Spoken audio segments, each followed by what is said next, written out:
arahan tugasan tu. Okey, untuk subjek ini, apa yang kita tekankan adalah mengenai pengurusan organisasi dan juga pusat sumber. So ada dua bahagian. Satu adalah pusat organisasi, satu adalah pusat sumber. Untuk pusat sumber ni adalah bantu anda untuk menguruskan pusat sumber. Tapi mungkin tak semua orang berpeluang untuk menguruskan pusat sumber.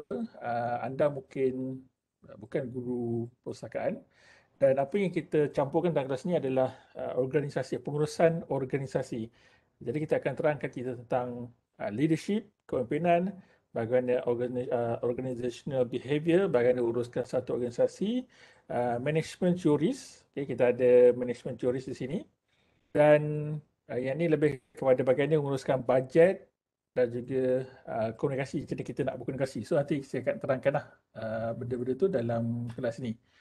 So jangan pelik kalau saya pandang sebelah sebab saya ada dua screen. So saya terpaksa pandang kedua-dua screen saya tu.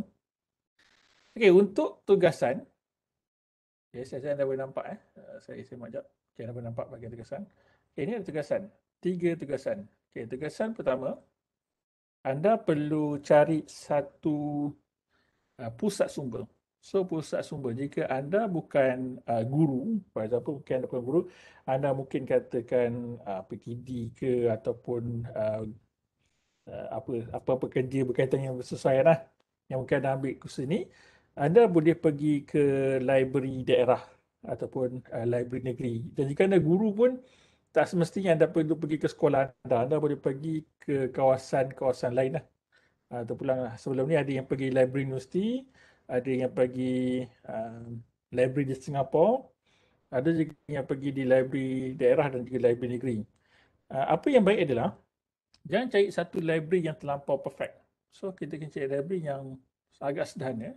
Sebab apa? Untuk tugasan 2, anda perlu memberikan, orang kata apa, cadangan improvement. Apakah improvement yang anda perlu berikan kepada library tersebut?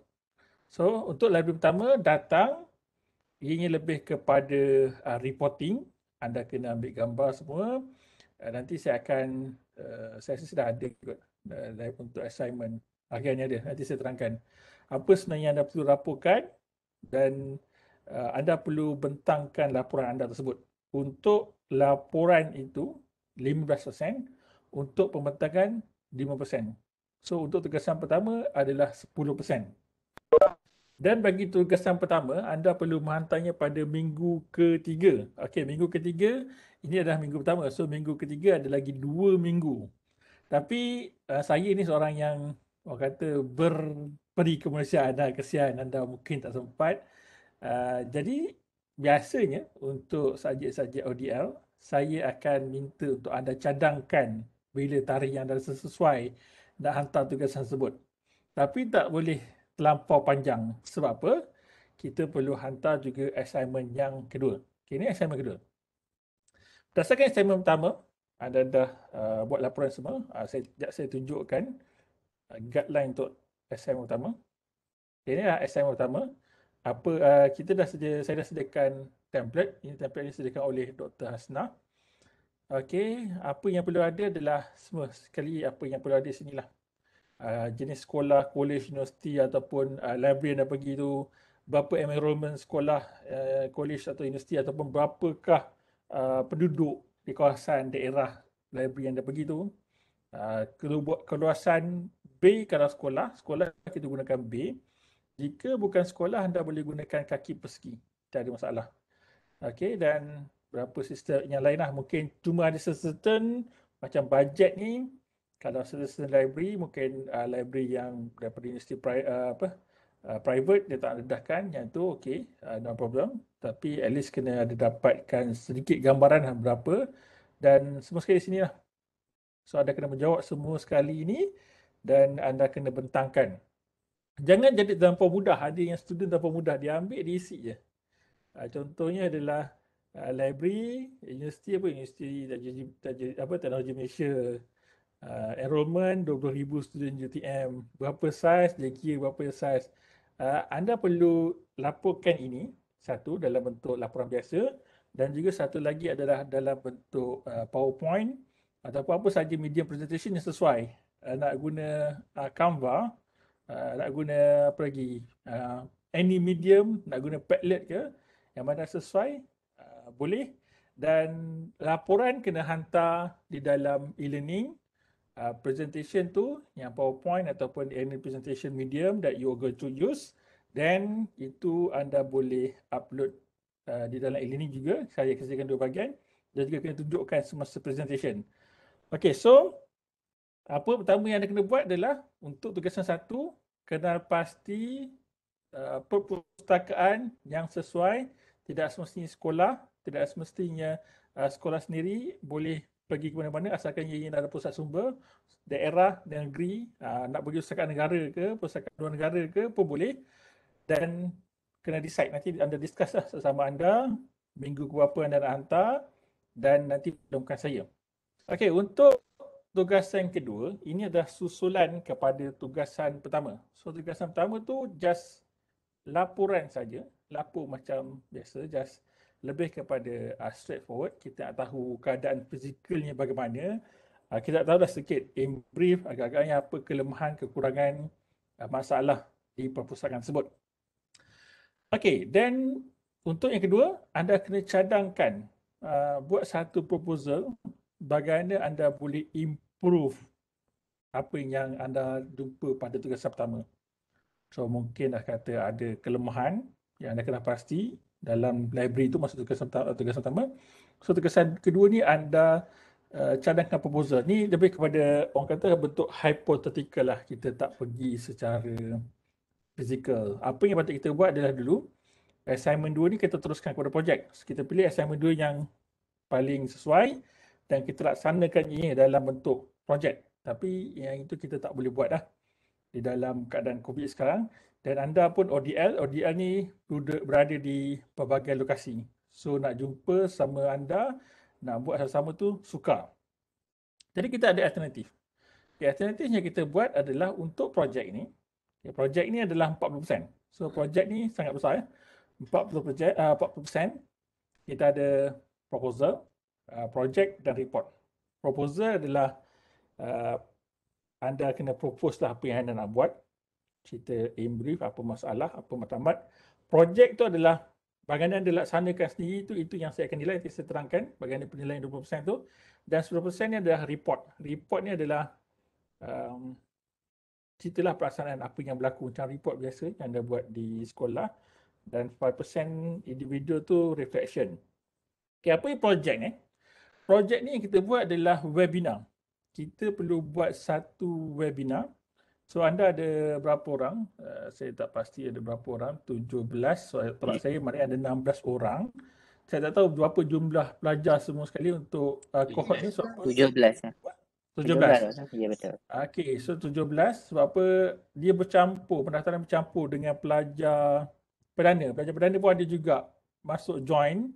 Tapi saya kata dah mereka tak ada join kelas ni. Mereka kena join kelas perdana. 53, section 53 ni hanya untuk kelas ODL saja. So anda ada 17 orang dan 17 orang tu akan laksanakan satu webinar. So apa yang kita buat, apa yang saya dan pelajar-pelajar ODS semester lepas buat, okay, saya mengajar saja ni, saya terangkan kenapa saya mengajar saja ni. Okay, apa yang kita buat adalah webinar tentang PDPR. Webinar pada PDPR, untuk PDPR kepada semualah minat guru ataupun katakan ibu bapa, tak kisah semua minat. Dan kita dapat viewer sebanyak 30,000 viewer. So itu adalah pencapaian yang kita dapat pada semester lepas. So anda cuba buat satu webinar. Dia tak semestinya berkaitan dengan saya ikut keadaan lah. Walaupun ia subjek library, berkaitan dengan library dan juga pengurusan organisasi, tapi berdasarkan apa yang kita lihat ada banyak pengurusan organisasi banyak berkaitan dengan PDPR pada semester lepas lah. Contohnya guru tidak clear PDPR tu nak buat bagaimana, okey, tentang kerangka apa PDPR tu bagaimana, frameworknya.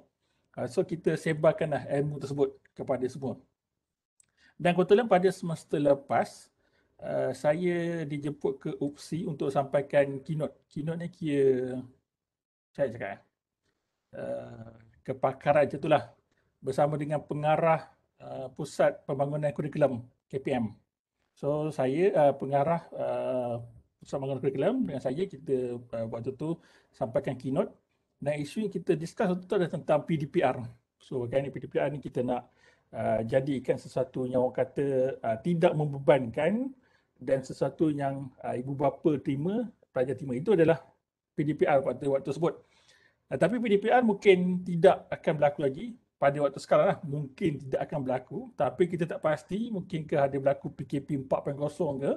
Okey, so tapi apa yang cadangan kementerian yang saya dimaklumkan oleh pengarah pusat pembangunan kurikulum adalah KPM sekarang bersedia sedia untuk apa saja kemungkinan. So anda kata pada masa akan datang perlu lagi persekolahan daripada rumah, memang KPM dah sedia. Dia tak akan dropkan PDPR tu. PDPR tu akan jadi satu orang kata framework untuk digunakan terus pada masa akan datang. So waktu tu kami decide PDPR. So anda boleh decide bersama anda, 17 orang, discuss lah apakah sebenarnya isu yang anda rasa sesuai untuk anda sampaikan. So ini adalah bentuk webinar. Webinar ni mudah.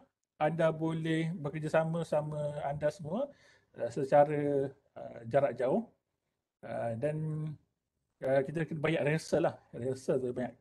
Apa yang kami buat adalah kita pecahkan section, bukan section lah, kita pecahkan bahagian-bahagian.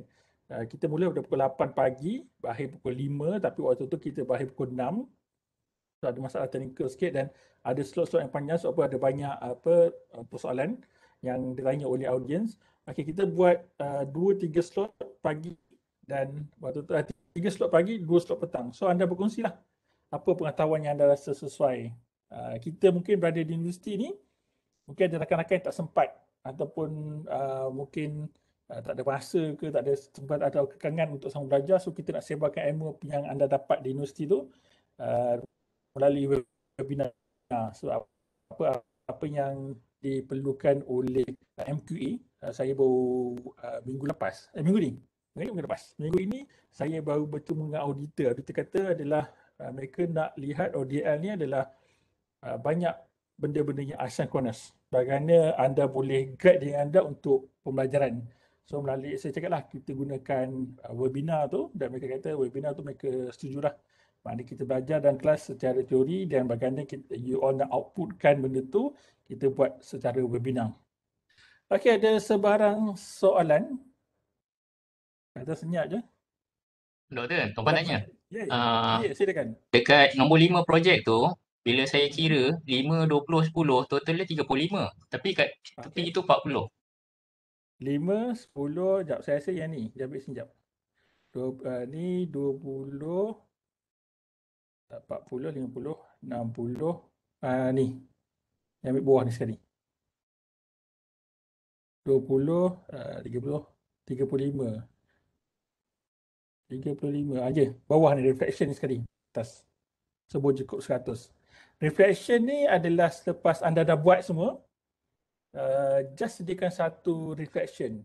Cerita apakah tugasan anda, apa yang mungkin anda rasa sebelum ni anda tak ada peluang dan bila webinar ni mungkin anda dapat orang kata terjemahkan sesuatu yang baru pada diri anda, contohnya leadership ke, decision making. So kita bagilah untuk banyak buat decision making. So kita tahu memang guru kurang diberi peluang untuk buat decision making. Tu bukan silap you, itu memang nature. Guru kurang diberikan decision making. So kita bagi you untuk buat decision making, you decide sendiri bagaimana you nak buat. So nanti discuss lah bagaimana webinar tu bagaimana. Tapi kita kena pastikan tarikh ni sesuai. Yang ni you decide antara bila, yang ni decide antara bila, dan kena pastikan pada minggu ke-14 tu sempat untuk buat kita punya webinar. Webinar tu setiap hari minggu ke-14. Dan selepas tu dah tak ada. Dah tak ada apa-apa, you all dah boleh ni lah. Final exam, kita tak ada sebarang final exam. Tapi kita ada 2 quiz. Okay, quiz pertama, kadang-kadang ada nama quiz, kadang-kadang saya nama test, saya pun confuse. Ianya quiz 1 dan quiz 2. Ini adalah sekitar 1 jam.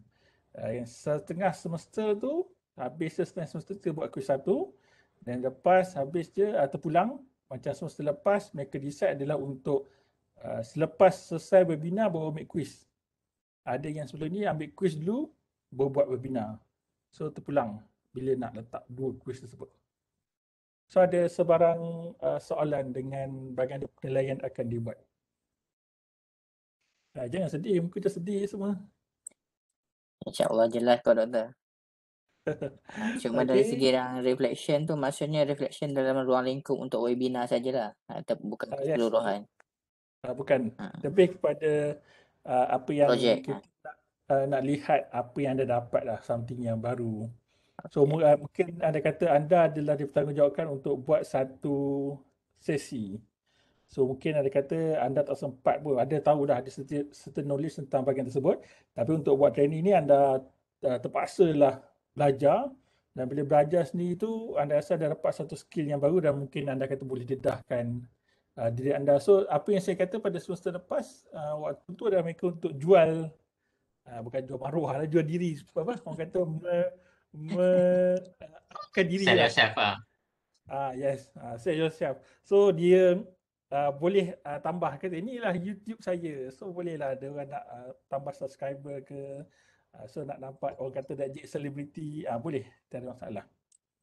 Dari segi tempoh masa webinar doktor, ada ni tak?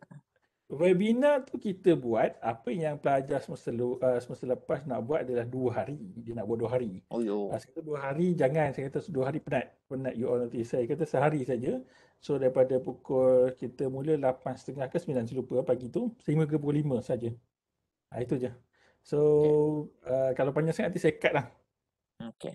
Tapi tak boleh lah tanpa ringkas. Tanpa ringkas nanti orang kata, senang benar nak buat assignmentnya. So kita kena assignment tu kena terpaksa complicated. Memang tak boleh nak ringkaskan sebab dia untuk, orang kata apa, untuk cater bahagian yang kita tak ada final exam. So 1 hari lah lebih kurang. 1 hari dah. Okay. Itu memang dilihat oleh auditor. Dia tu nak lihat bagaimanakah sebenarnya benda tu dibuat. Okay, jelas. Maknanya doktor, kita ada moderator daripada pihak kita jugalah. Penceramah Ya, betul. daripada pihak kita. Ya. Maknanya kita kena buat daripada awal lah semua dengan poster. Poster tu just buat, poster tu memang buat. Poster tu sebahagian juga daripada penilaian. Sekejap, cakap tentang poster, baru saya ingat. Bahagian penilaian webinar. Paparan anda dengan saya tak sama, sebab apa? Ada bahagian yang saya hidden kan. Yang ni hidden, anda tak nampak. Sekejap Ada penilaian webinar, saya letak penilaian webinar. Ni. Untuk 20% tu, apa yang nilai adalah first kali kita tengok tema. So tema apa yang you nak buat. Ni contoh 2 semester lepas. Yang ni contoh 2 semester lepas. Semester lepas saya tak sempat. Nanti saya letak contoh semester lepas. Yang ni ini kelas Tasnah. Kelas saya. Ini kelas Tasnah. Tema tu kita akan nilai subtopik. Maknanya bila you buat sesi tu, apakah tajuknya kita lihat. Persediaan slide tu pada markah, poster juga online platform. So anda sediakan poster. Poster tak perlu nak canggih-canggih lah, poster ambil yang biasa je lah. Anda kalau nak buat tu gunakan Canva. So guna Canva nanti mudah buat poster tu. Sediakan satu Facebook page untuk promosi. Nanti rehearsal tu saya akan nilai sekali. Suatu webinar tu saya akan ada, saya memang duduk situ sepanjang masa, tapi saya tak bercakap lah. Anda lah bercakap, saya lihat je. Certificate to participant, dan sekali tu report dan self-reflection yang 5% tertinggal tu. So 5% tu kat sini, ni dia. So ni semua sekali 25%. 25 bukan 20. Sorry, 25. Salah ni saya rasa. Nanti saya adjust. So ini 20, 5%. Tapi nanti saya akan adjust accordingly lah. So markah untuk proposal tu, projek tu 20%. Proposal tu 5%. Semua proposal tu hantar satu, report tu hantar satu, projek tu buat sekali. Maknanya 17 orang tu hantar satu. Reflection ni setiap orang kena hantar individu. Yang lain tu semua seorang je satu hantar. Okey. Ada semua soalan? Ni saya tak boleh buka lah. Saya dah buka ni. Ni submission. Nak tengok laporan orang lepas, ni kena minta kebenaran tuannya lah. So apa mereka buat memang beria-ria mereka buat. So saya tak sempat tanya boleh ke bagi tak bagi demo. Okay, ada soalan dengan penilaian? Maknanya tak ada soalan lah. Semua okey tu. Okey. Macam tu, saya bagi rehat dulu lah 5 minit. Saya bagi anda rehat dulu 5 minit. Nak digest info ke ada apa-apa soalan nak tanya nanti.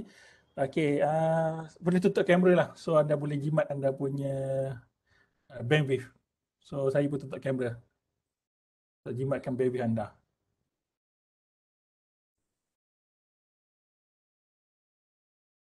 Okey, kita mula semula.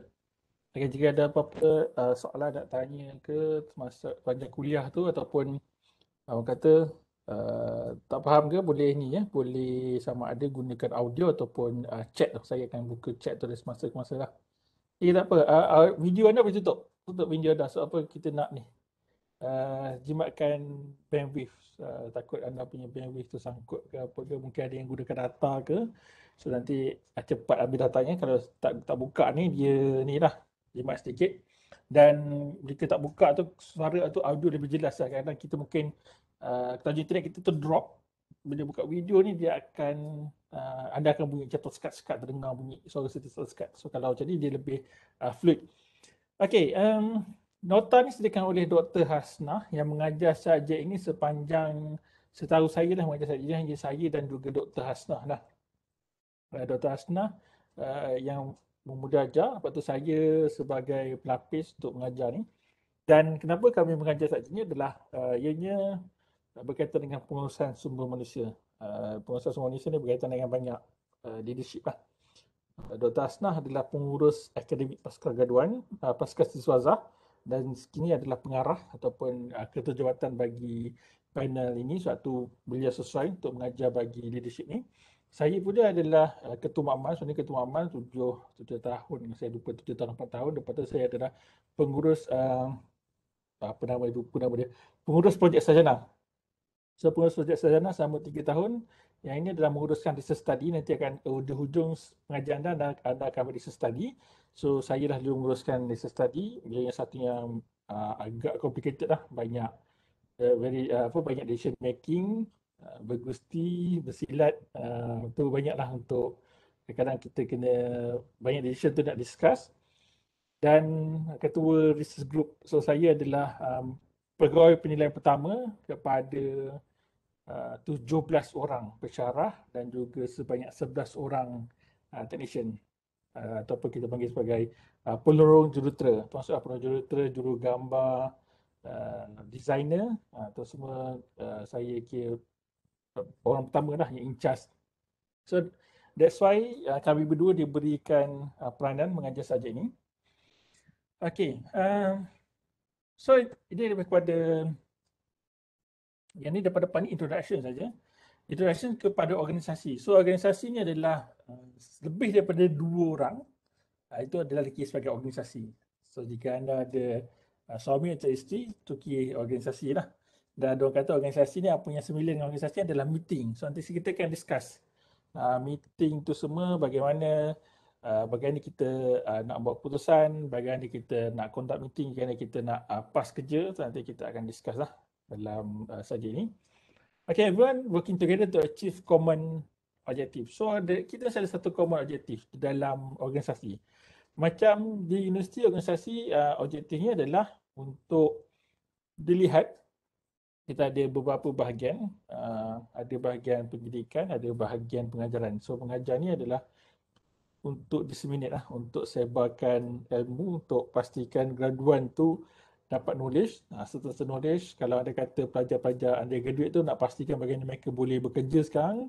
So macam mana nak dapatkan pekerjaan sekarang ni, begitu mencabar. So itu adalah common objective lah. Sama kalau macam anda di sekolah. So adalah untuk fokus kepada kemenjadian murid. So sekarang tak kisah sekolah menengah ke sekolah rendah ke, semuanya panggil murid. So cuma kalau di universiti dia agak pelik lebih kepada kita anggap pelajar sekolah rendah tu murid, sekolah menengah tu pelajar. So tu different lah. different orang kata point of view kita. Okey, untuk organisasi dia ada beberapa perbezaan, size, function dan juga makeup. Makeup ni bukan makeup kita makeup nak pergi jalan tu. Ni makeup ni adalah berapa banyak sebenarnya dia punya orang kata pandang-pandang anak-anak kecil dia tu untuk bentuk satu organisasi tu. Okey, organisasi ni mesti a division of labor. Kita kena ada pembahagian tugasan. Labor ni senang kata macam labor ni tak semestinya adalah orang kata labor ni adalah buruh. Tak mesti buruh. Tapi kita semua buruh lah. Sebab tu kita menyambut hari buruh, kita cuti hari buruh tu. Semua pekerja ni dikirakan sebagai buruh. Cuma untuk organisasi ni, division of labor ni adalah setiap bahagian, setiap unit ada fungsi-fungsi tertentu. Sama je kalau anda di sekolah, anda ada ajar kimia, so anda mengajar kimia lah. Anda takkan tiba-tiba nak buat kerja pengkeranian tu memang biasalah. Itu contoh division of labor yang tak betul lah. So kalau kita mengajar kimia, so kita mengajar kimia saja. Kalau kita mengajar sains, kita mengajar sains saja. Dan kata kita dah pentadbir, so pentadbir ada role masing-masing lah. Kalau GPK 1, role dia khas yang ini, HAM yang ini. So guru besar, pengetua, role dia begitu saja. So maknanya setiap orang tahu apa function dia. So kalau kerani tahu apa function dia, apa lagi yang kita ada? Kita ada cleaner, kita ada pegawai keselamatan, so semua tahu function masing-masing. PPD, JPN, so semua tahu dah. Itu adalah basic organisasi. Decision making structure. Okey, decision making structure ni kita akan discuss lah macam mana sebenarnya nak bagikan decision making yang betul. Kerana decision making ni ada yang terlalu kompleks. Bila terlalu kompleks ni, kelemahan dia adalah banyak maklumat hilang. So maklumat tu hilang, tak sampai ke atas. Kadang-kadang anda mungkin rasa, anda kata macam ada benda yang anda rasa anda tak puas hati dah. Ada yang takkan dah atasan tak tahu. Kadang-kadang atasan ni memang tak tahu sebab maklumat tu tak sampai. Maklumat tu kadang-kadang terlampau banyak difilter. Banyak filter dah atas tak sampai dan mereka ingat benda tu tak berlaku. Dan formal rules and policy. So dia biasalah kita ada jawab awam pun kita ada peraturan-peraturan kita semua. Okey, untuk organisasi mesti ada ni lah. Vision, mission, values, strategies and objective. So objektif, apalah kita output. Objektif ni lebih kepada dalam bentuk output. Apa dia output yang kita nak. Vision ni pandangan masa depan lah. Vision ni lebih kepada pandangan masa depan. Mission ni dalam lebih kurang yang terdekat ni. Values ni adalah benda yang kita nak semua dihayati oleh seluruh warga organisasi. Contohnya adalah berintegriti. So itu contoh values. Okay, strategies adalah bagaimana kita nak mencapai ke empat ni. Okay, vision. Every organization has a vision as the organization direction. Saya cakap tadi, jangkaan masa panjang. So itulah visinya. Dan misi adalah operate according to the vision that has been set earlier. So jangka panjangnya, contohnya contoh jangka panjang anda di sekolah nak menjadi sekolah berprestasi tinggi dalam masa contohnya 10 tahun. Itu adalah vision. Misi ni adalah apa yang anda akan buat setiap tahun. Sama macam kita di Malaysia, kita nak jadi negara maju. Setiap 5 tahun kita ada rancangan Malaysia, RMK 11, RMK 12. Itu vision tu, wawasan tu. Mission tu apa yang kita buat lah. RMK dan bajet setiap tahun. Itu adalah mission. Okay, values. Rasa biasa values semua orang tahulah. Biasa kita penjawat awam, integrity. Apa lagi values yang biasa? Integrity, decision making, fairness, keadilan. Itu ada contoh values. Okay, strategi sudah macam inilah kita nak capai semua ni tadi. Sama macam saya discuss tadi. Okay, ini adalah kerja kata management. So mungkin anda sekarang adalah rakyat marhain, guru, kita katakan guru biasa. Okay, kami kata kejujuran, ya betul. Kejujuran, contohlah kejujuran, integriti. Okay, management adalah kerjanya, pekerja pengurusan. Contohlah, anda sekarang adalah guru biasa. Satu hari nanti mungkin anda katakan berpeluang lah untuk berada di PPD. DJPN, jadi pentadbir. Ramai pelajar saya yang biasa lepas habis master ni mereka jadi pentadbir lah. Seorang jadi penolong PPD di Batu Pahat. Dia nak jadi guru besar, lepas tu kata saya tak ada rezeki lah jadi guru besar, dan kadang-kadang tak macam naik allowance sikit je kan. So kerja tu makin banyak. So mungkin ada dapat duduk satu tempat untuk buat keputusan. Management ni kerjanya adalah membuat keputusan. Okay, kalau kita lihat dalam penjawat awam, so saya rasa tak pastilah saya tak sempat nak berkenalan semua. Saya kadang memang tak ambil masa kenalan sebab kita nak selesaikan cepat. Okey, kita ada grade kerajaan adalah siapa yang ada degree, grade 41 hingga 54. So 54 ni untuk yang biasa lah, untuk penjawat yang biasa. Mereka kalau doktor pakar ni mereka ada grade 56, grade khas. So untuk doktor pakar, dia ada satu khas 56. So dan bawah daripada 41 hingga saya kita ada grade 1.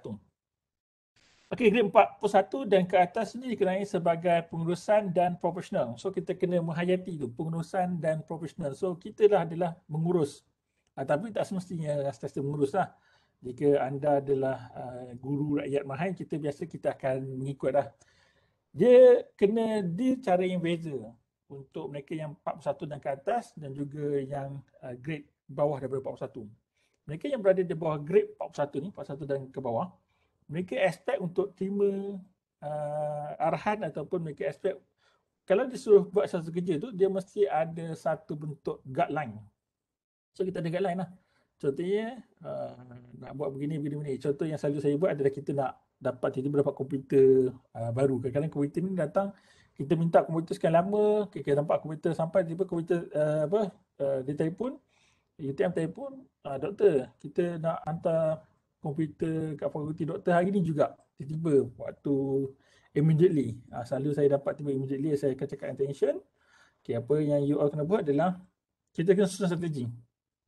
First, you kena semak semua sekali PC tu. Okay, ada apa-apa file yang orang kata perlu disimpan atau tidak. Then, label setiap PC. Kita tak nak PC tu nanti berterabur. PC ni dia ada partner, dia ada dia punya mouse, dia ada dia punya monitor, dia ada dia punya sistem. So, kalau kita tak label kan dia berterabur. So, label lah. Label ni simple je. Kita tak ambil complicated lah. Kita ambil je seletik putih tu. So, kita kena label nombor 1, 2, 3. So, kita tahu partner di mana. Then baru keluarkan. Dia akan tanyalah.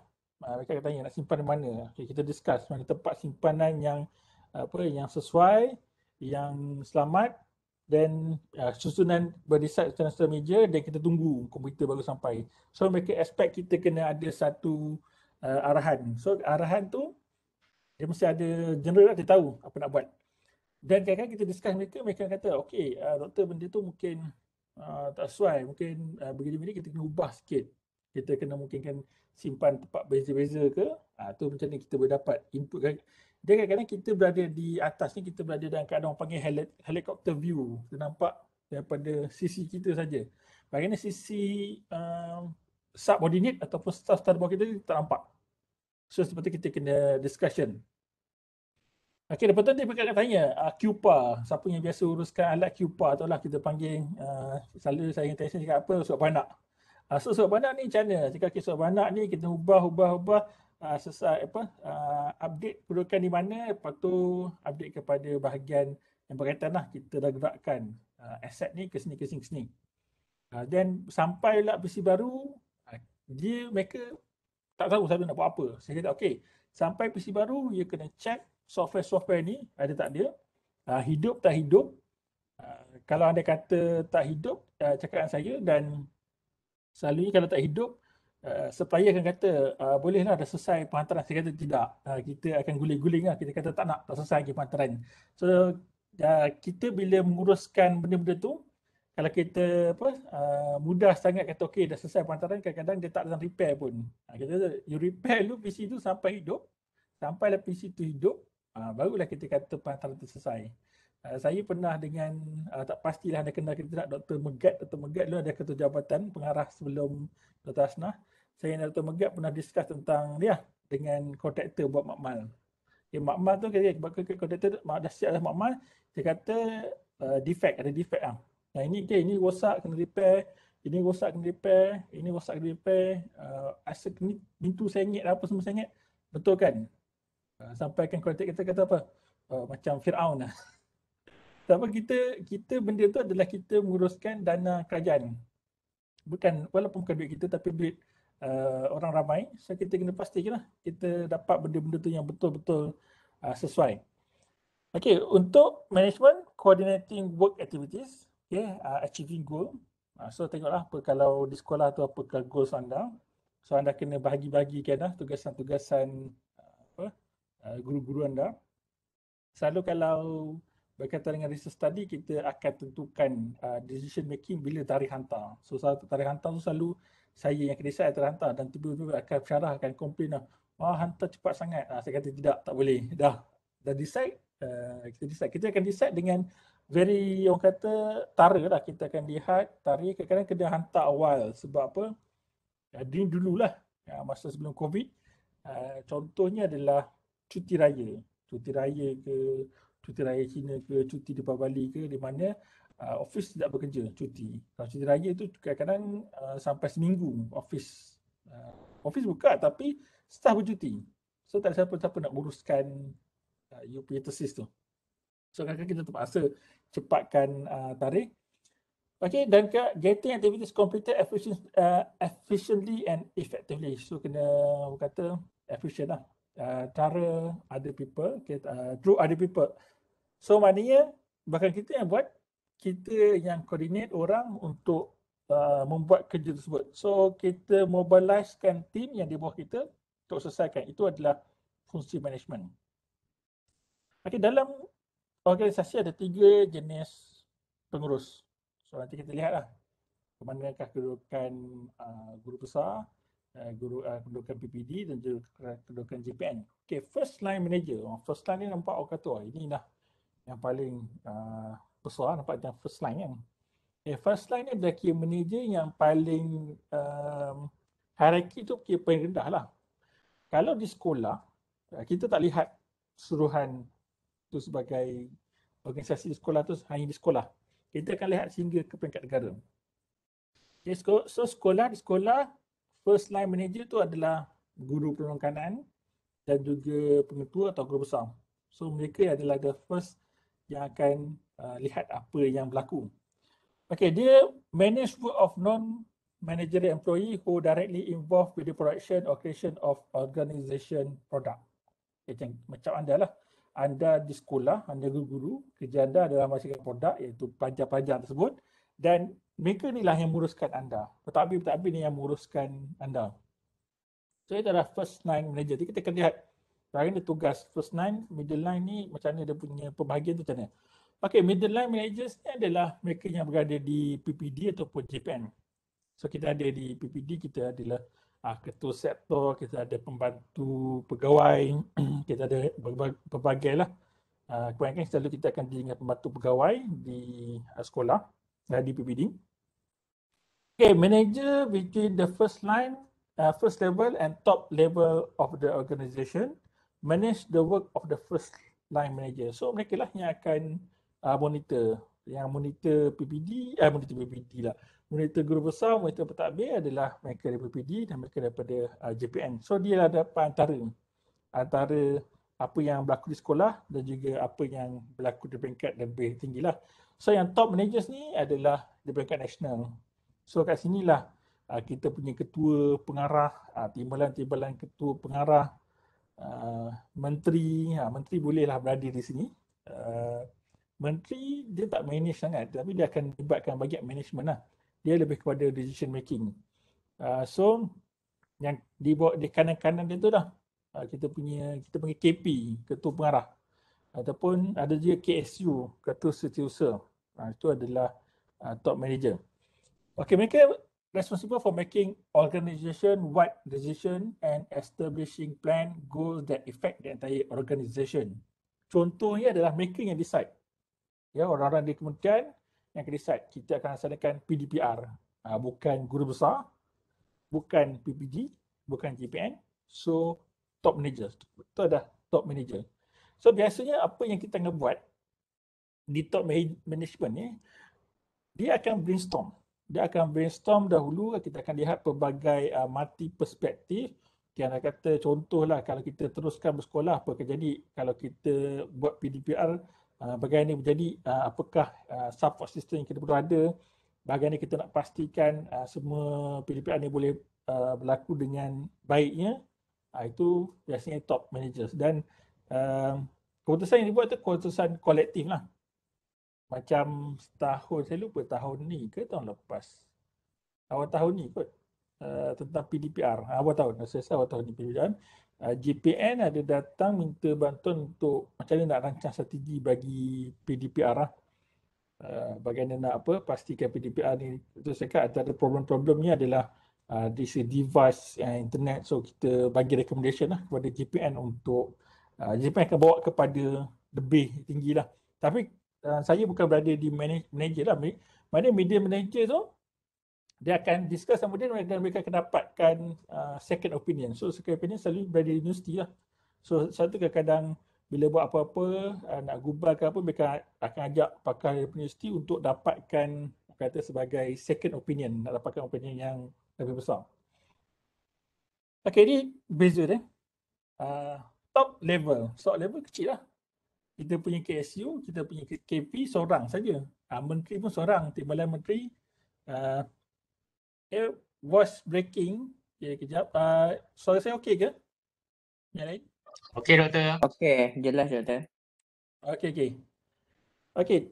Top level ni satu saja.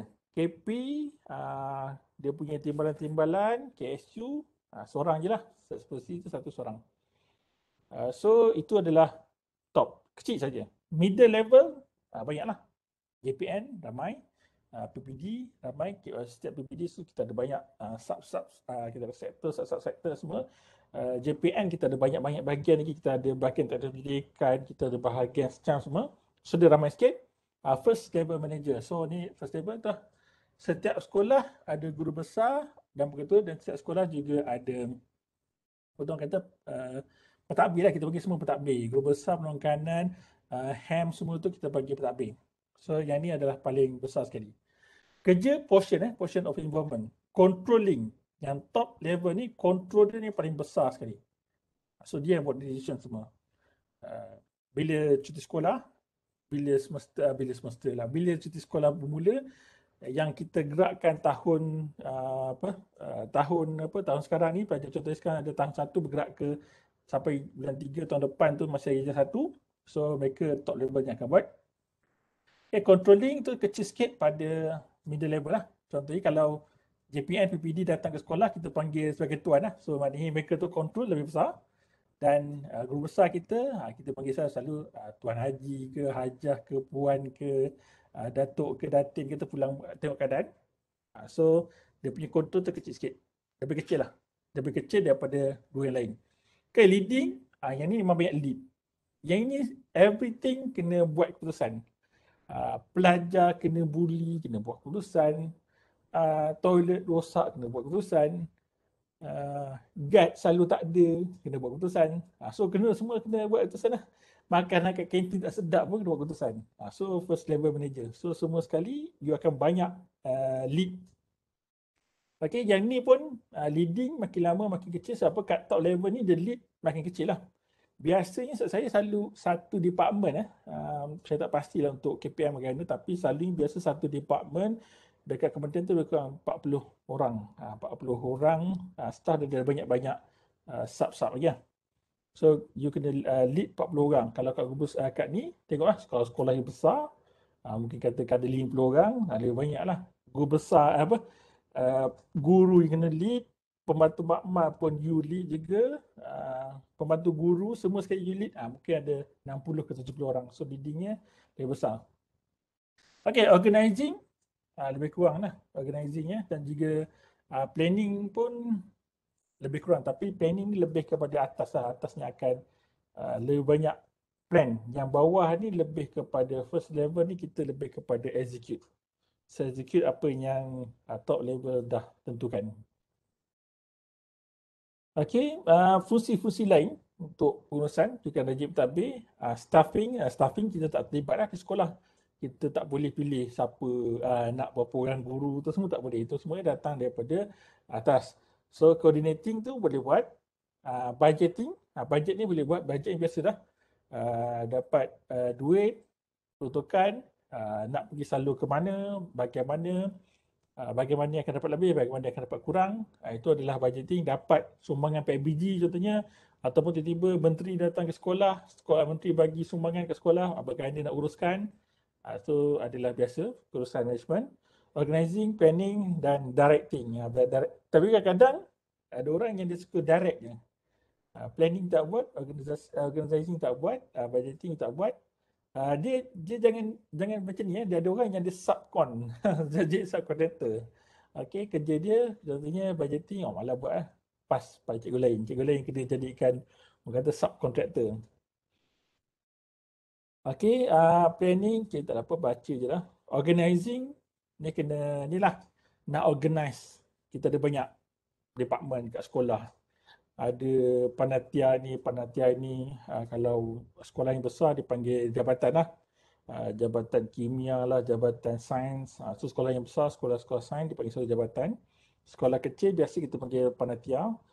So macam mana dia nak organize supaya benda tu semua dia bersinergi, ataupun paling kurang pun nak elak daripada bertindan.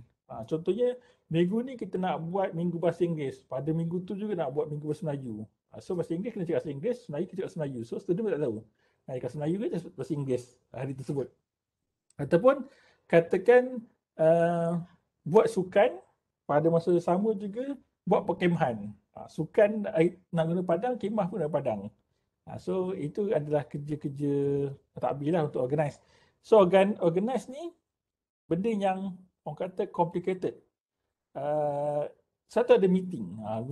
Biasa meeting.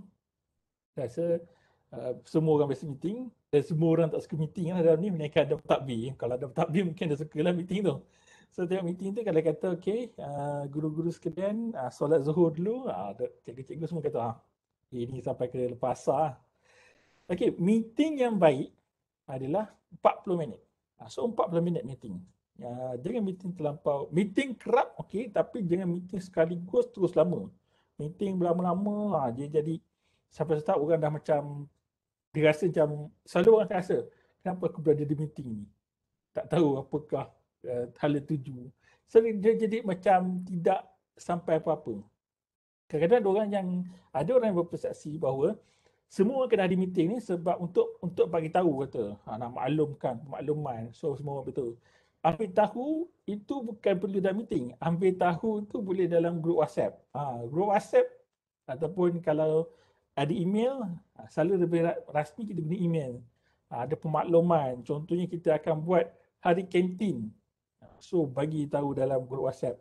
Kalau hari kantin pun nak bagi tahu dalam meeting, jadi semua orang akan pening nanti.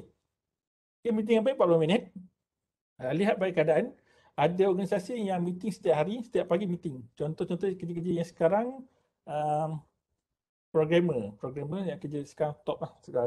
Programmer ni kerja yang top sekarang, gaji besar. Setiap pagi dia akan ada, dia panggil stand up meeting. So stand up tu kejap dah dalam 15 minit. Ataupun di Jepun dia panggil apa? Curi tu 15 minit setiap pagi. So waktu tu lah nak maklumkan apa jadi ke, nak apa planning ke, nak datang audit kat situ. So very simple. Okay, staffing. Ini staffing ni untuk lebih tinggi lah. Kita tak terlibat selalu dalam pendidikan. Staffing ni memang tak terlibat langsung lah. Tapi kalau di universiti ni kita akan terangkan lah. Kita nak staff yang bagaimana. Apakah dia punya, orang kata dia punya requirement. Macam mana dia punya skill. Itu kita boleh decide untuk staffing. Tapi di sekolah jarang. Okay, directing. Okay, nak bagikan arahan. Arahan ni kena, orang kata, arahan ni perlukan keadilan lah. Jangan tak adil. Kadang-kadang ada arahan yang tak adil. Orang tu boleh buat kerja, dia je lah yang asyik kena buat kerja. So itu tidak adil. So dia kena, orang kata, bahagi arahan tu kena distribute load. Load tu kena distribute. Kadang-kadang ada orang yang load dia terlebih. Load terlebih. Contohnya terlebih kelas ke, terlebih itu ke, terbanyak sangat buat aktiviti. So tu kena lihat lah. Kadang-kadang ada pentadbir yang mereka tak perasan pun benda ni. So kita kena lihat directing tu bagaimana. Okay, coordinating dah cerita tadi macam mana. Okay, budgeting. Okay, budgeting ni senang kata apa-apa saja berkaitan dengan duit lah. Ada dapat duit, kenapa nama dia budget? Kenapa bukan perbelanjaan? Sebab budget dia kadang-kadang berubah. Mungkin lebih kurang, mungkin lebih.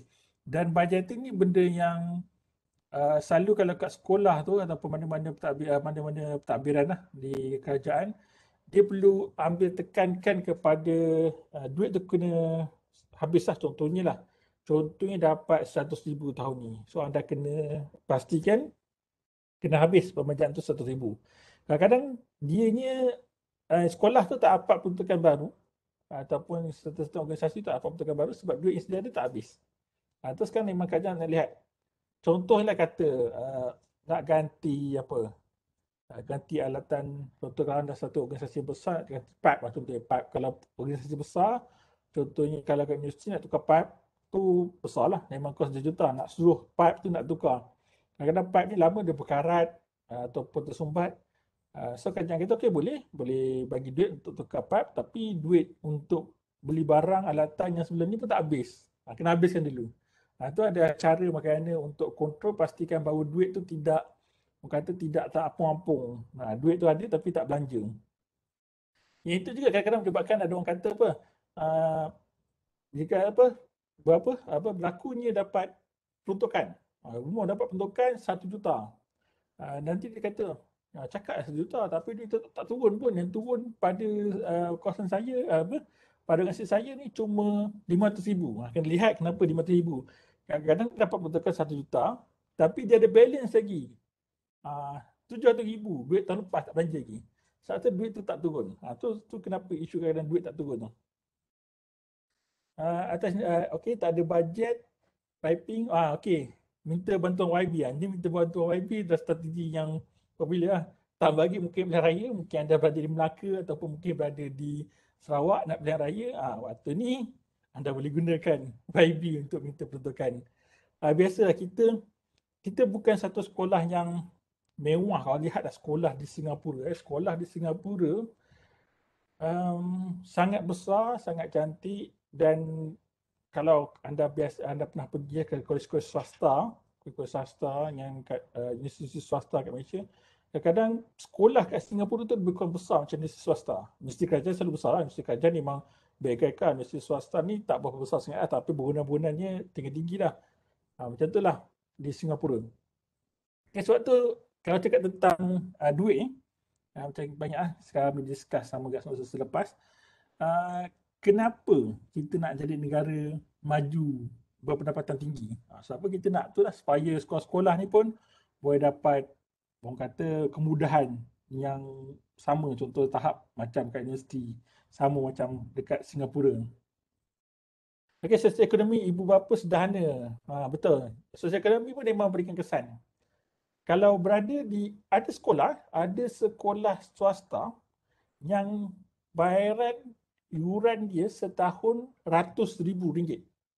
Yang tu memang ada sekolah swasta yang bayaran yuran dia RM100,000. So RM100,000 ni memang sekolah ni cantik lah.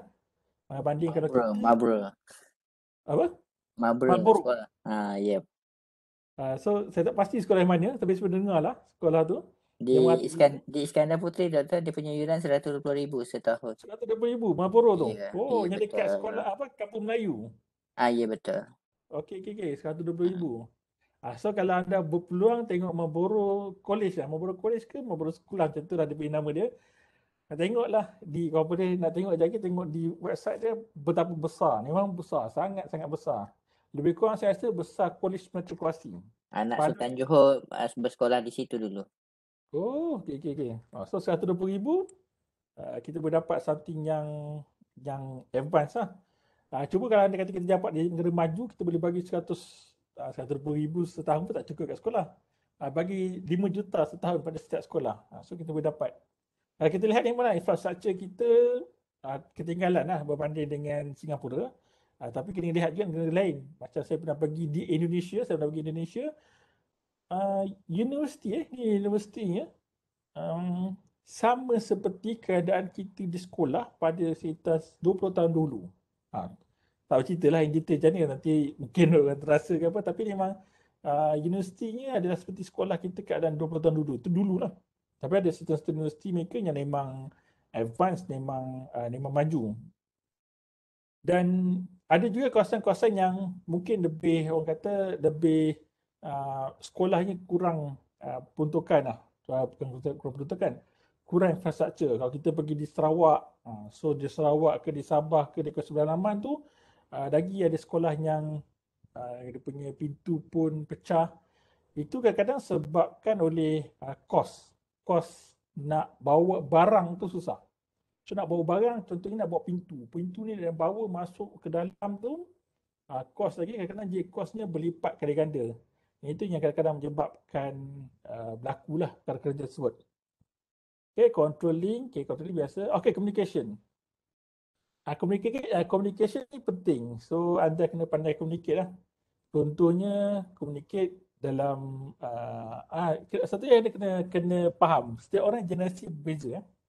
Generasi yang umur 30-an, 30-an lah.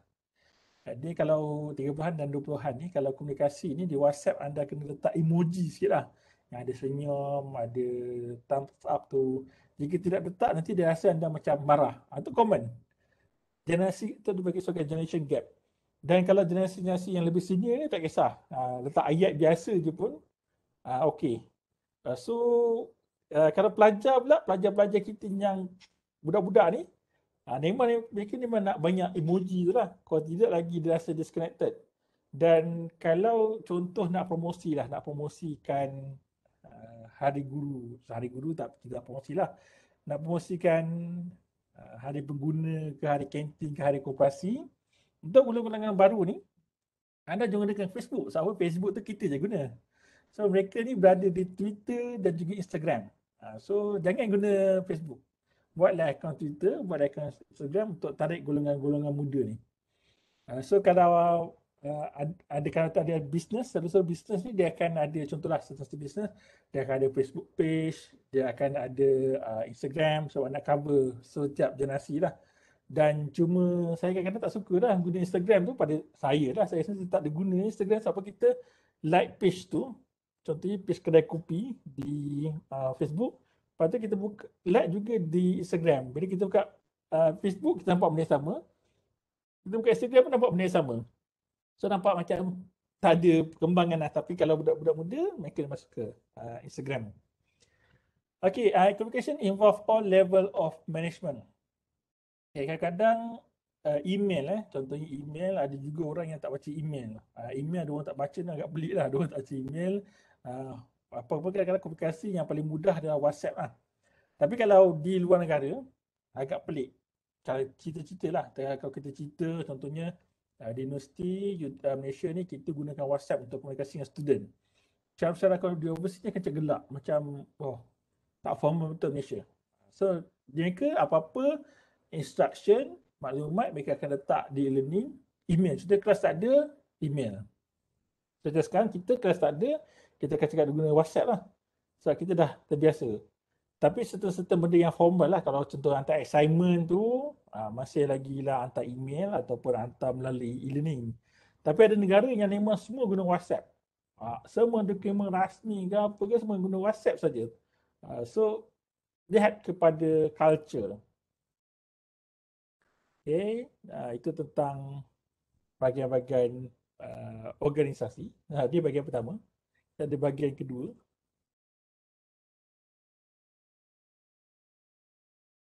Okay, nanti semua sekali video ni saya letak dekat sini lah, dekat saya panggil e-learning.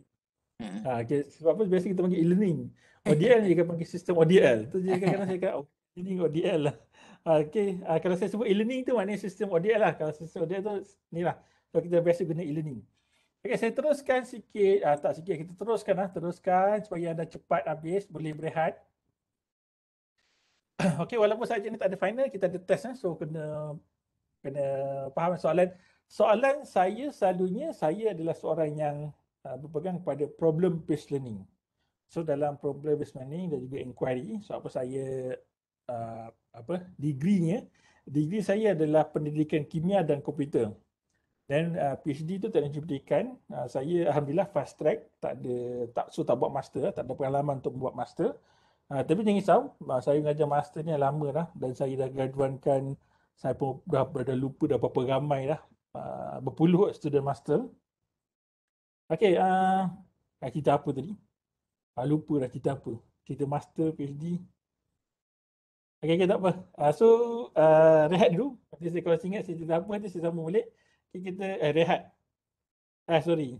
Saya tak payah rehat, kita teruskan je sebab apa nak pastikan anda dapat selesai. Okey, walaupun tak ada final exam. Tapi soalan tu adalah soalan bersifat problem listening. Boleh ingat. Okay, soalan bersifat problem listening.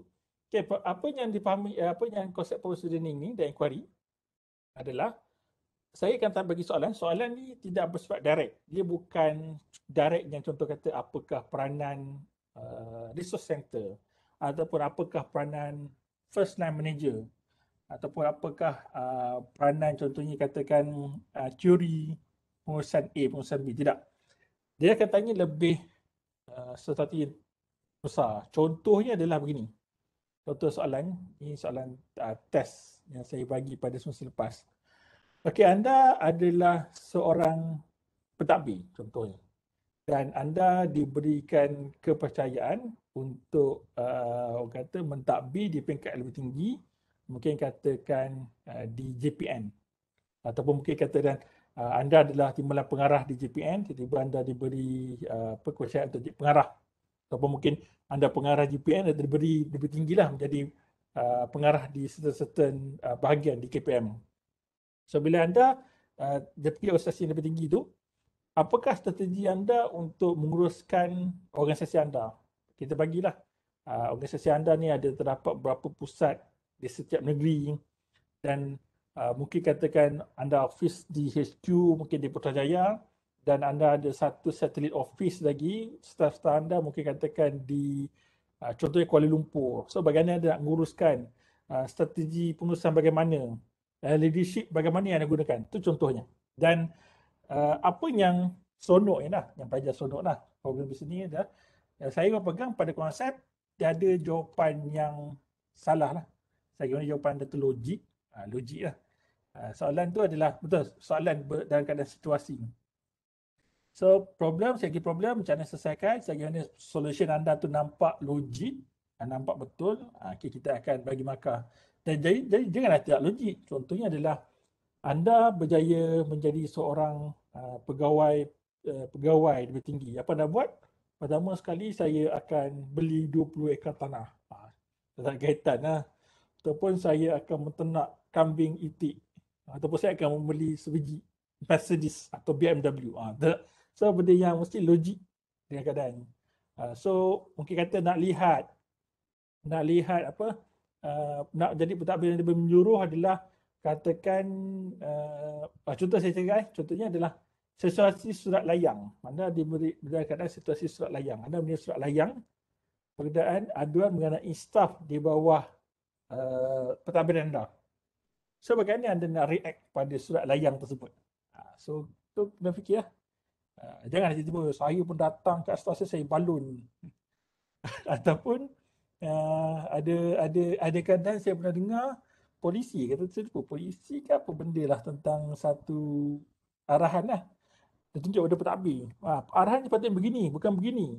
Pentadbir buat apa? Pentadbir pandang dia, ambil surat tersebut, koyak kecil-kecil, lepas tu pulang balik pada dia. Itu macam-macam keadaan lah. Itu orang panggil itu adalah dipanggil sebagai silent therapy. So, direct adalah secara silent. Itu nanti kita discuss lah. Macam mana nak nak silent ataupun nak ignore ke. Okay. So, ini adalah tentang pengurusan pusat sumber. So, pusat sumber saya rasa semua orang tahu. Semua orang pernah lihat pusat sumber itu bagaimana. Cuma bergantung kadang-kadang sekolah anda bernasib baik ada aircon. Kalau tak nasib baik, tak ada aircon lah. Kalau kat universiti, saya rasa memang ada aircon. Dan kenapa pusat sumber di universiti? Kalau anda kata anda personal tanah, anda sekarang ODM, So mungkin berada di mana-mana saja di Malaysia ni, berkesempatan anda datang di JB ataupun anda kata anda tak datang di JB, anda datang di KL. So anda dekat Matric tu, anda boleh masuk ke perpustakaan. Perpustakaan ni satu cirinya adalah sejuk, sangat-sangat sejuk. Dan kenapa sejuk? Ada fungsinya. Sejuk sebab kita nak preserve buku. Kita ada buku-buku yang memang orang kata very old. Buku ni kalau katakan, kalau terdedah kepada cahaya ataupun terdedah kepada cuaca yang panas, dia memang ada ulat. Betul orang kata ulat buku tu memang sebenarnya wujud ulat buku tu. Sebab tu kita preserve. Kalau certain universiti, sebenarnya Harvard atau Cambridge, dia memang ada certain keadaan yang lebih special. Sebab apa? Buku tu dia buat daripada kulit manusia. So kalau kulit manusia ni faham-faham lah, dia mungkin ada nak preserve ke apa ke. Okay. The research center, a facility within a school, staffed by specialists, tapi kita tidaklah specialist, tapi kita tahulah guru pusat sumber tahu macam mana nak dibuat. Containing several information sources. The purpose of a resource center is to advance the learning experience of students and teachers in any educational sector.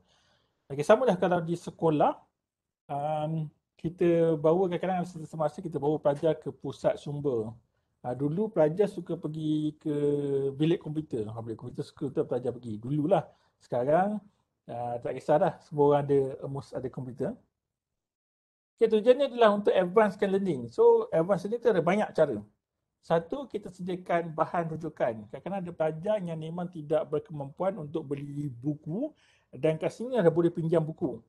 Ataupun dan dua adalah dia tak kondusif untuk belajar. Ini library ni pentingnya tak kondusif untuk belajar. Mungkin sosioekonomi, kadang-kadang ada orang yang serta-serta sosioekonomi ni memang suka nak belajar.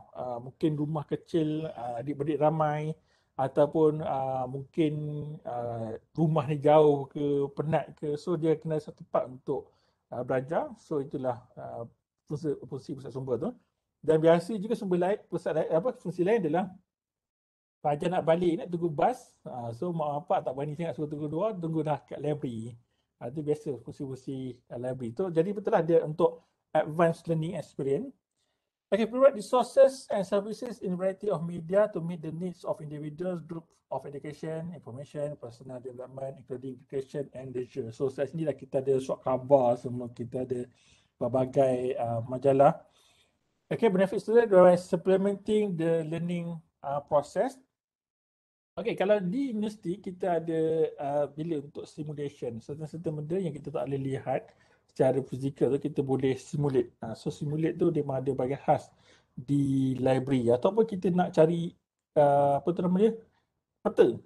Peta kita nak cari peta yang memang very detail. Betul tu mungkin sebelum wujud Google Map lah. Sekarang Google Map semua orang boleh tengok Google Map. So kita boleh gunakan bahan-bahan yang ada di pusat sumber tu. Okay, introduce, reinforce and expand student learning and can be school or community based. Okay, untuk community ni kadang-kadang saya pelik kenapa orang tak gunakan perpustakaan daerah. Okay, biasa saya pergi perpustakaan daerah, yang saya selalu pergi adalah perpustakaan daerah Pontian. So saya pernah tanya apa masalah perpustakaan ni. Kita tengok macam orang biasa, macam perpustakaan biasa, okey tak masalah kan. Kita kata ada beberapa masalah, antara masalahnya adalah banjir. Ada student saya kata banjir. Saya kata banjir kat Pontian ni, saya macam tak logik je. Siapa isu saya orang Pontian, so kita tahulah keadaan Pontian tu kan. Rupanya kadang-kadang dia salah istilah. Di ujung tahun akan berlaku fenomena air pasang besar. So kalau sekarang ni tengah air pasang besar, saya tengok air tu kat Mori pun air dah melimpah. So contoh air pasang besar, dia air pasang besar ni memang akan melimpah sampai ke library dulu lah. Sekarang dia ada tembok. So tak ada lagi isu air tu melimpah. Okay. Center can provide access to learning materials or serve as a peer learning center. So kalau pelajar-pelajar nak buat pelajar sekolah sekarang yang sekolah menengah atas tu nak buat assignment semua, nak discuss, so bolehlah pergi kat library. So saya suka pergi library, sebab apa library ada aircon. So library tu ada aircon, kadang walaupun airconnya suang-suang kuku, at least dia ada aircon. Okay, Learning Resource Center, library resource center are important as they offer students the chance to utilize traditional and modern resources in an environment that enhance learning. So itu dia, ada komputer ataupun ada certain pelajar yang mungkin tak berkemampuan untuk beli komputer. Kalau di UTM kita ada memang sediakan komputer, memang banyaklah komputer boleh guna, dan kalau anda kata tak ada komputer lah, boleh hidup lah kat dalam UTM. Dululah. Kalau sekarang tak ada komputer, nak kelas online memang susah sikit lah. Tapi masih boleh pergi di library, kita ada internet pun laju. Okay, the group area in resource center allow students to develop their interpersonal social skill, and quiet area allow them to study individually. Okay, jika anda ke UTHM, Universiti Tun Hussein On di Parit Raja. Asalnya adalah Politeknik Parit Raja, lepas tu di upgrade kepada Pusat Latihan Staf Politeknik di bawah management UTM, dan sekarang dia upgrade sebagai di sebuah Universiti Tun Hussein On. Mereka ada satu bahagian memang khas untuk anak-anak kecil, budak-budak kecil datang boleh main Sahiba, boleh main macam-macam lagi game yang board game tu semua untuk interaction, dan juga interact untuk pelajar-pelajar kecil ni datang ke library tu. Itulah strategi yang orang kata bernas lah, menarik budak untuk ke library. Kadang-kadang pelajar tak guna library pun, pelajar universiti tak guna library. Budak universiti kadang-kadang pergi library hanya bila waktu nak final exam, itu saja. Kadang-kadang library tu kalau tak ada final exam memang kosong saja. Ataupun kadang-kadang mereka balas nak balik ke hostel, setelah nak tunggu kelas tu barulah pergi ke library. Ataupun pergi library sebab ada kelas di library. Ada certain universiti memang kelas dia berada di library. Ataupun certain taklimat dibuat di library. Okay, main strength of resource center is attractiveness to the student. Yang tadi dia sediakan ruang untuk budak-budak kecil. So attractiveness. Dan ada universiti-universiti yang sediakan ruang untuk tidur. So boleh tidur. So tidur dalam keadaan yang orang kata tidur ayam lah, bukan nak tidur sampai berdengkur, sonok benda tidur tu.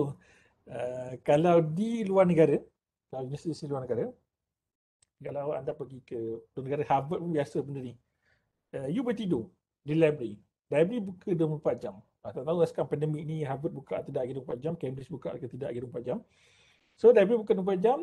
Apa yang pelajar selalu buat adalah dulu dia buat selimut je diri dia, nak tunjukkan bahawa dia tidur, ataupun pakai yang tutup mata tu. Tapi jangan dengkur lah, dengkur marah lah orang. So boleh tidurlah kat mana? Nak tidur kat dekat kursi ke, nak bersandar ke, nak tidur atas rantai ke, sebab tempat dia selalu memang kondusif lah, memang UTHM ada doktor? UTHM bahaya, tapi untuk perempuan kan. Yang lelaki pun ada. Dia macam bilik untuk diskusi tu.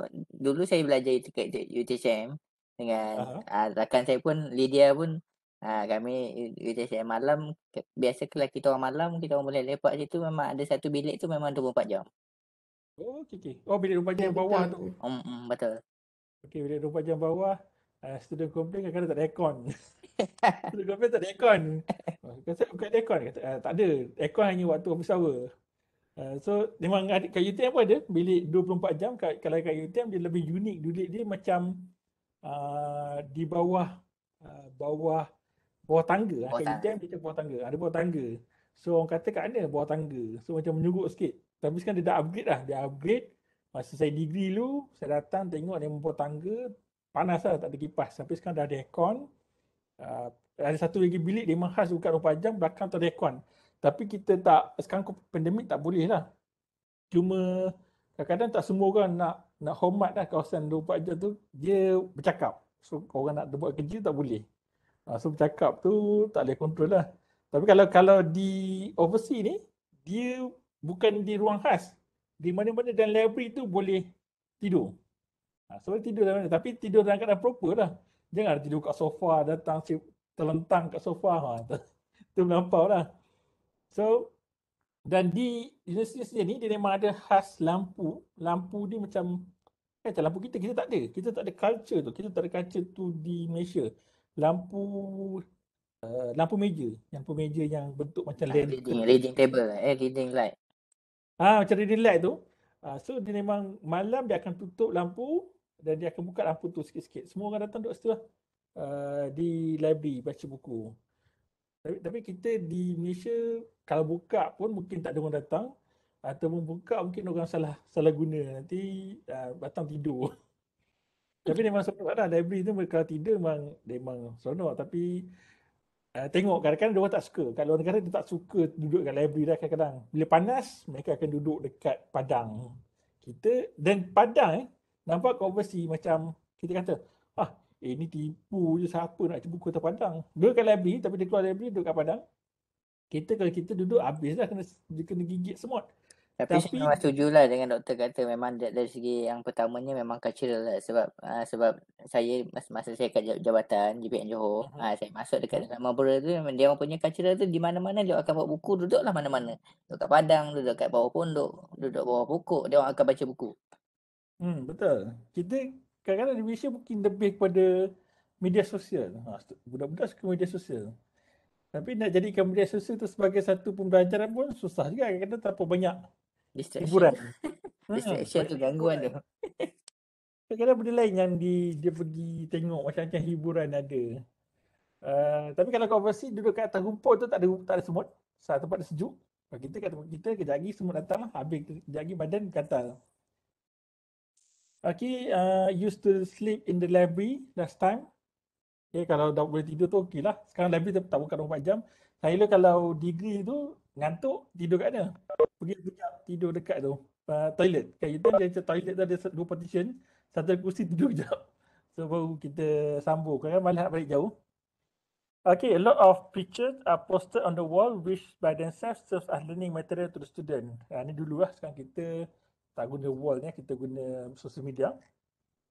Okay, learning resources, text, video, software, ada material. So kita ada banyak lah ni contoh-contoh. Sekarang ada pelbagai, kita ada augmented reality, kita ada virtual reality. So kita ada apa lagi, simulation, mobile apps semua boleh letak di dalam library. Ada satu library yang sediakan tablet. So untuk access resources ni gunakan tablet. Dan jika di Australia, so di Australia ni lagi hebat lah. Saya pernah komplain library. Saya kata apa, susah nak cari buku.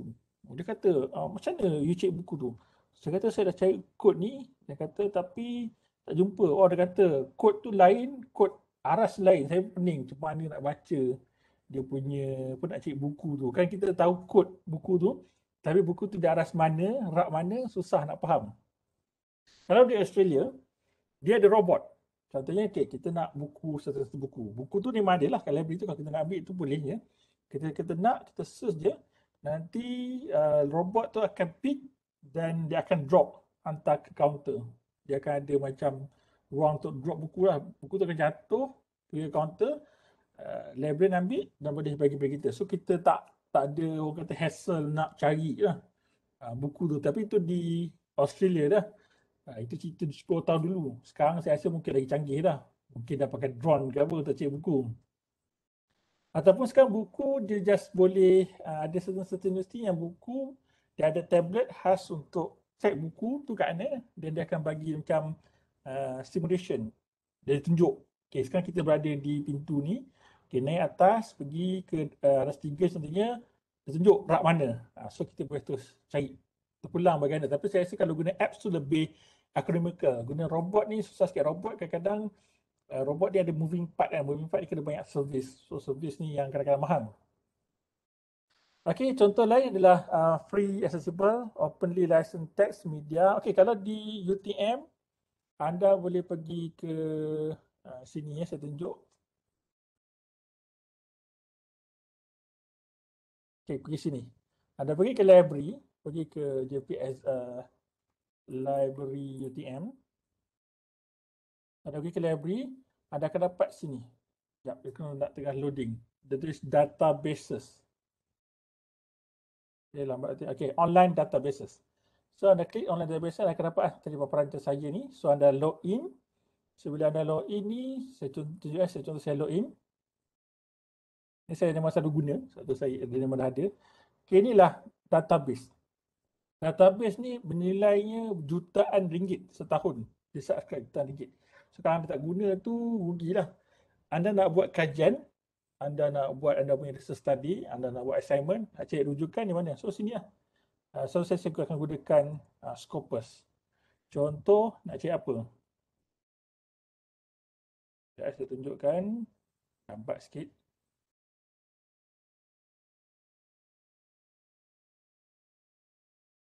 Tak buka kan? Tak boleh buka kan? Kadang-kadang dia tak boleh buka.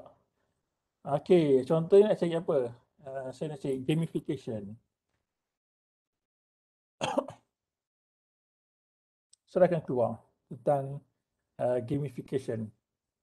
So, ada 9,272 dokumen tentang gamification. Ini kita panggil sebagai database dan ini adalah selalunya jurnal. Benda jurnal-jurnal ni lebih mahal, lebih bernilai daripada buku. So, kalau buku kadang-kadang harga 1,000 lebih ataupun ratus-ratus. Kadang-kadang satu paper ni harga dia lebih kurang $50, RM200. Yang ni semua dah disubscribe oleh UTM. Contohnya adalah, nak cik mana? Contohnya adalah tourism management atau tu. Klik kat ni ya, view at publisher. So, bila klik kepada view at publisher, dia akan bawa ke website tu dan anda boleh pergi sini. View PDF. Bila anda view PDF, anda boleh download lah. So, dapat. So, kalau nak beli ni, selalunya $20 ke $25. So, anda boleh download. So, ini semua anda boleh guna. Pastikan nanti anda gunalah. Nak buat assignment ke, buat research study, gunakan ni. Ini contoh yang tak ada dalam ni. Maknanya satu online media yang kita panggil sebagai online databases.